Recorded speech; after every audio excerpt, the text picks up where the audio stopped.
لما كنت صغير كان عندي واحدة من طيارات إيرهوكس اللي بتشتغل بموتور بلاستيك صغير. الموتور ده كان بيشتغل بالهواء المضغوط كوقود، وفاكر إني كنت بنفخها بالضغط العالي بالمضخة الصغيرة اللي كانت جاية معها قبل ما ارميها في السماء وما شوفهاش تاني أبداً. ومن ساعتها وأنا نفسي أبني نسخة خاصة بي، بس تكون أكبر شوية. الفيديو ده برعاية أوبرا. فبدأت أطبع بعض الضلوع الخفيفة بتقنية الطباعة ثلاثية الأبعاد من بلاستيك ABS، واللي حتكون الهيكل الداخلي للجناح. كان ممكن أستخدم مواد تانية زي خشب البالسة أو الخشب أو ألياف الكربون، بس المواد دي أصعب في التصنيع ومش هتوفر وزن كبير لأن الضلوع دي رفيعة جداً. بعد ما لصقتهم في الدعامة المصنوعة من ألياف الكربون، لصقت عصاية كربون على الحافة الأمامية وشريط كربون على الحافة الخلفية. بما إن الجناح حيتغطى بفيلم خفيف، فالحاجات دي هتساعد تحافظ على شكل الجناح الانسيابي. دلوقتي أنا عمري ما غطيت جناح بالطريقة دي قبل كده، فقرأت التعليمات بسرعة. المادة دي رفيعة جدا وحساسة فبتتكرمش بسهولة، لكن من الناحية التانية فيها لاصق بيتثبت بالحرارة وبيتكاوي على هيكل الجناح، وعلشان كده هم مطبوعين من ABS عشان درجة انصهاره العالية. أول ما تكويها على الضلوع نفخة سريعة بمسدس حراري هتقلص الفيلم وتخليه يعمل سطح جناح ناعم. بس في شوية مشاكل. أولها إنه ضلوعه عند طرف الجناح بتتني لجوه بسبب الشد اللي في غلاف الفيلم، والشد ده كمان بيخلي شكل الجناح يتقلص بين الضلوع، وده بيخلي شكل الجناح مش ثابت على طول الامتداد.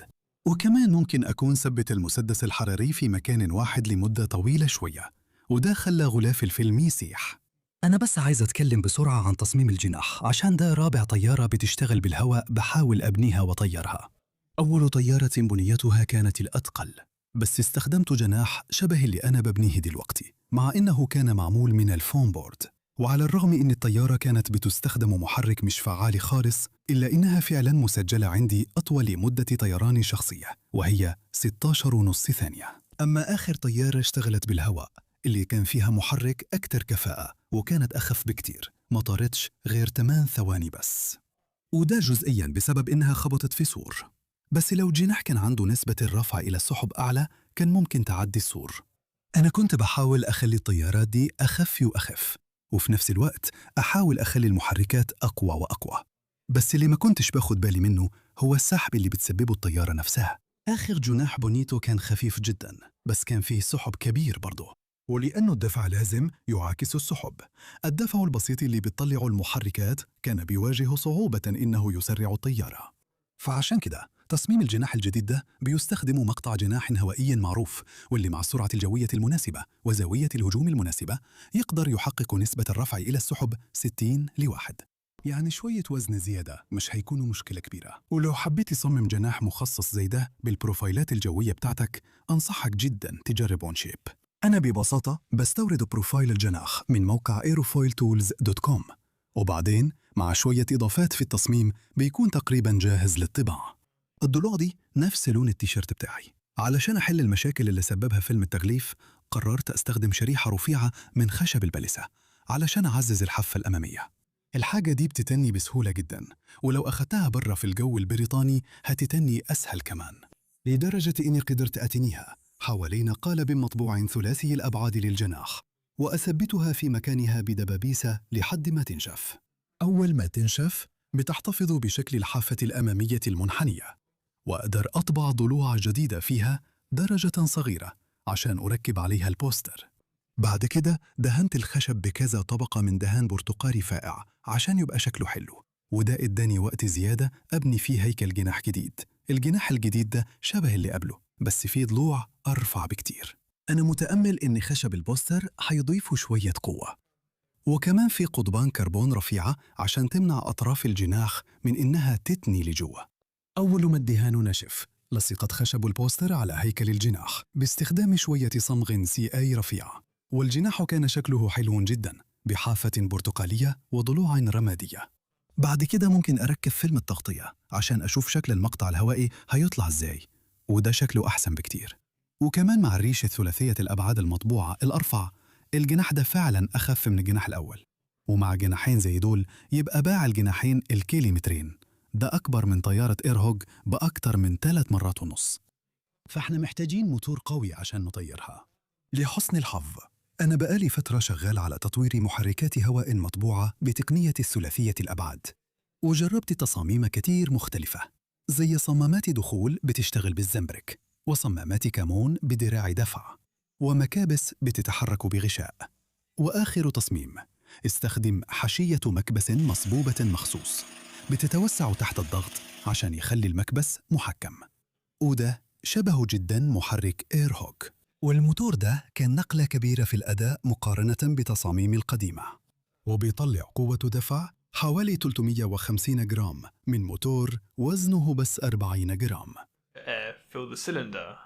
الموتور بسيط جدا وفيه شوية أجزاء متحركة بس.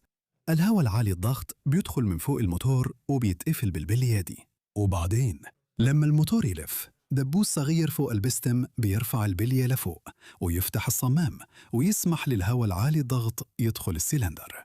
بس الجلبة اللي فوق البستم دي جزء مهم جدا في كفاءة الموتور، لأنها بتتمدد بسبب الضغط وبتقفل كويس على جدران السلندر.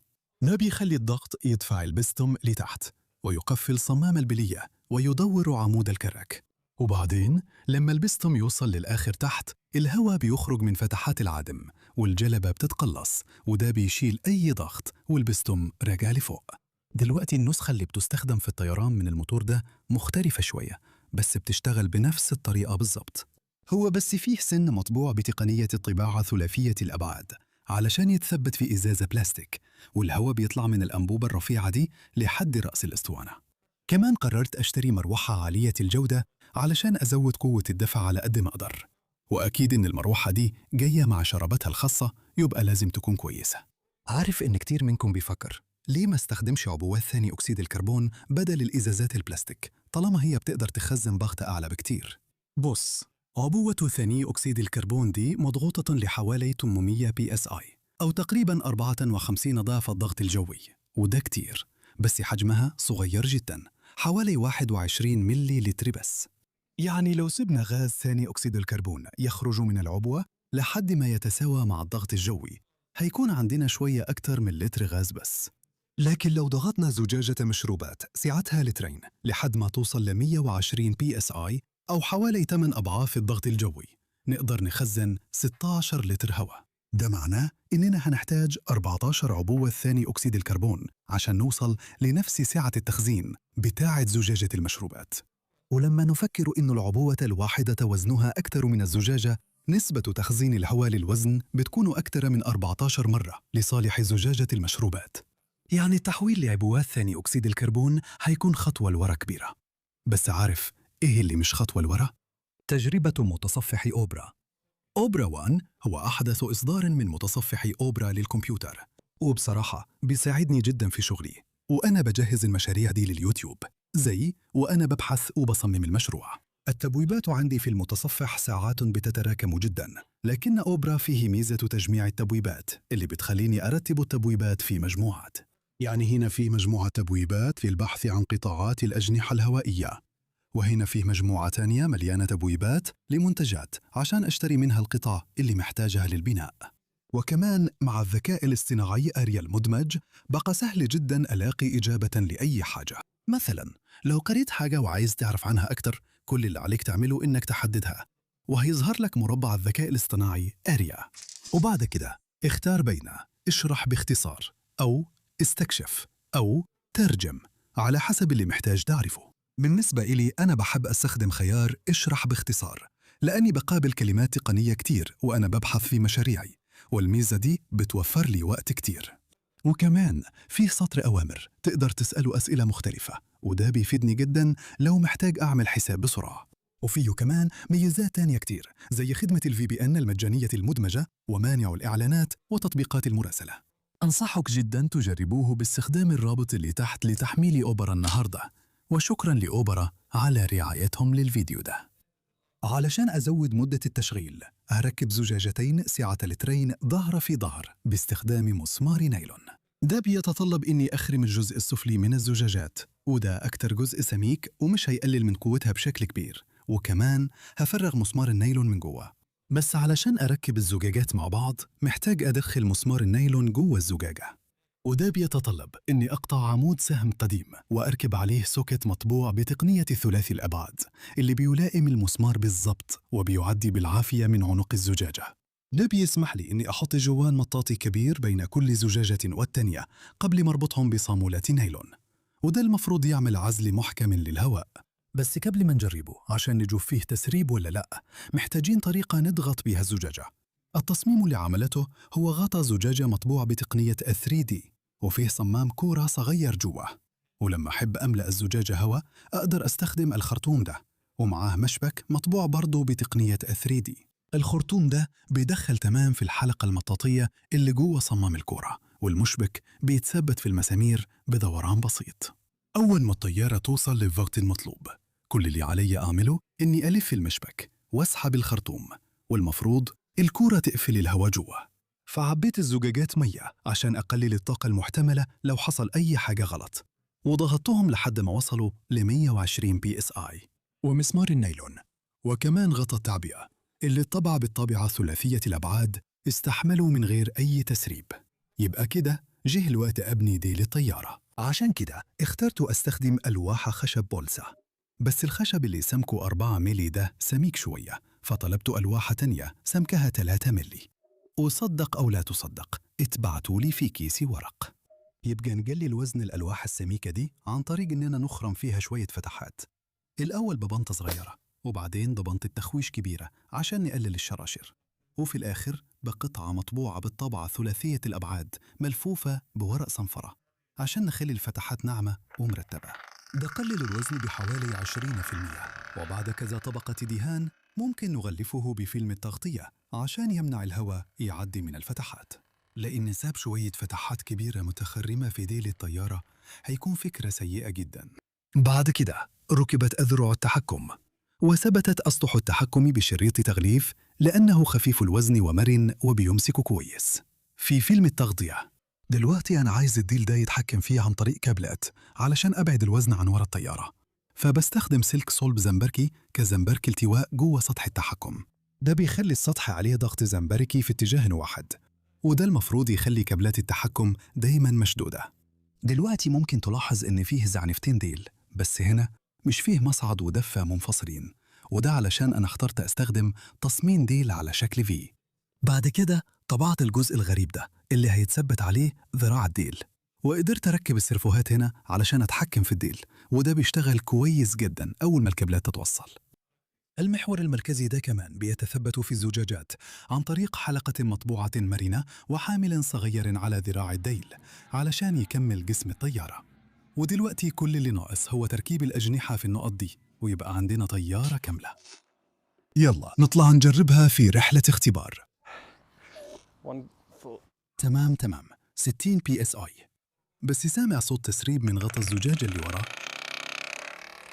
دي مش علامة كويسة لأني اختبرتها بالضغط قبل كده. طيب فك الضغط بسرعة. We can climb. يلا بينا نجرب الكنترول ونشغل الموتور.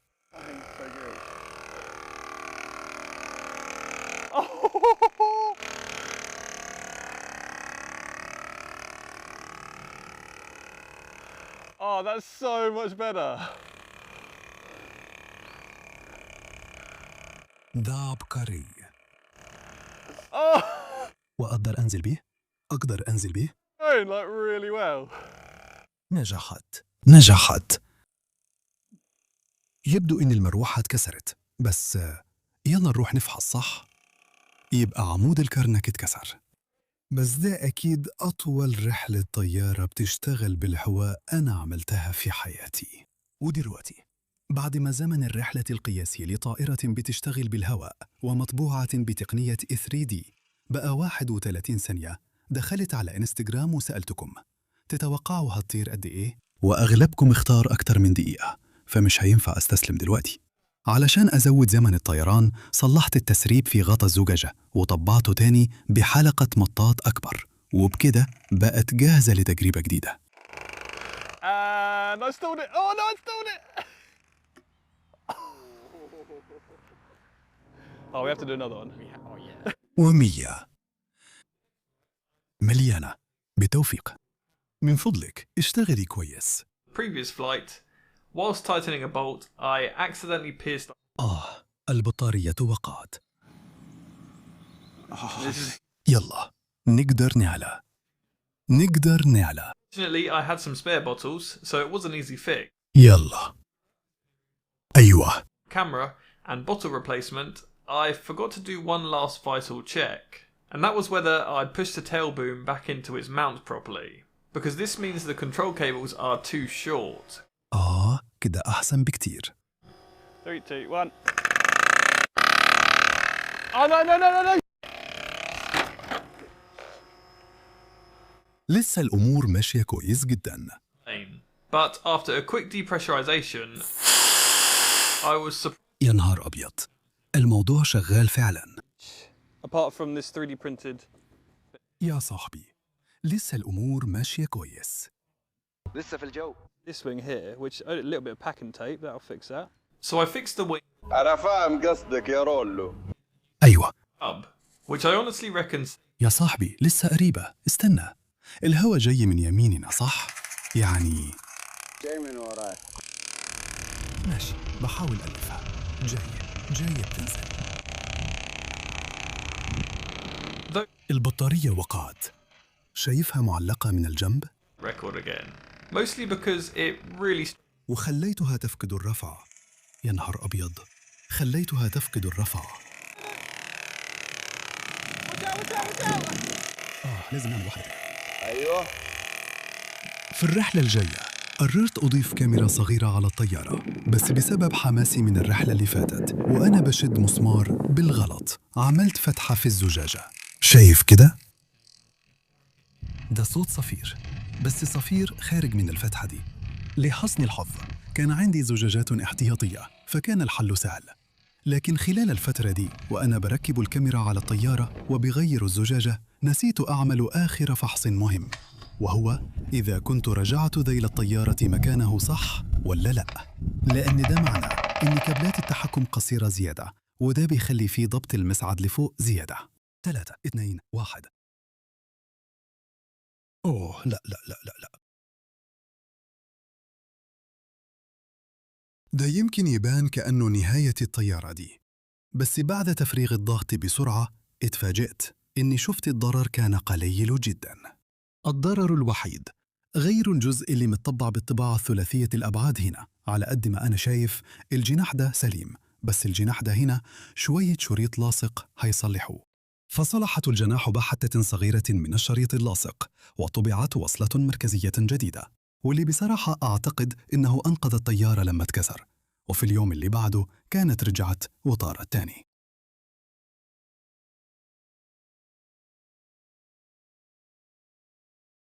مع إني لسه ما كسرتش رقم الرحلة القياسي اللي هو دقيقة و20 ثانية تاني، وده غالباً عشان الطيارة بتعاني جداً مع الرياح.